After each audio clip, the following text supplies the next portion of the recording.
இந்த ஹோல்ஸ்ல ரெண்டாவது time double crochet 3 தடவை போட்டு முடிச்சதும் 2 செயின் ஸ்டிச் போடணும். 2 செயின் ஸ்டிச் போட்டு முடிச்சதும் அதே கேப்ல மறுபடியும் 3 டபுள் crochet போட்டு 2 செயின் ஸ்டிச் போட்டு முடிச்ச பிறகு இது போலதான் இருக்கும். இப்போ 3 டைம் 3 டபுள் crochet ஒரே ஹோல்ஸ்ல போட்டு முடிச்சிருக்கோம். இப்ப இந்த இடத்துல 3 டபுள் crochet போடக்கூடாது, 2 டபுள் crochet போடணும். எதுக்காக 2 டபுள் crochet போடுறோம்னா, முதல்லயே 5 செயின் ஸ்டிச் போட்டுதான் இந்த ரவுண்ட் ஸ்டார்ட் பண்ணிருக்கோம். அதுல அந்த 3 செயின் ஸ்டிச் ஒரு டபுள் crochet கணக்கு எடுத்துட்டோம்.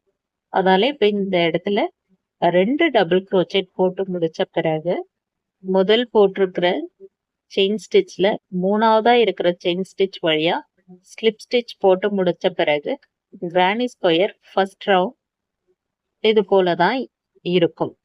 இந்த பேட்டர்ன் பார்க்கும் பொழுதே கிளியரா தெரியுது. 4 பக்கமும் 3 டபுள் crochet போட்டது ஒரு ஸ்கொயர் ஷேப்க்கு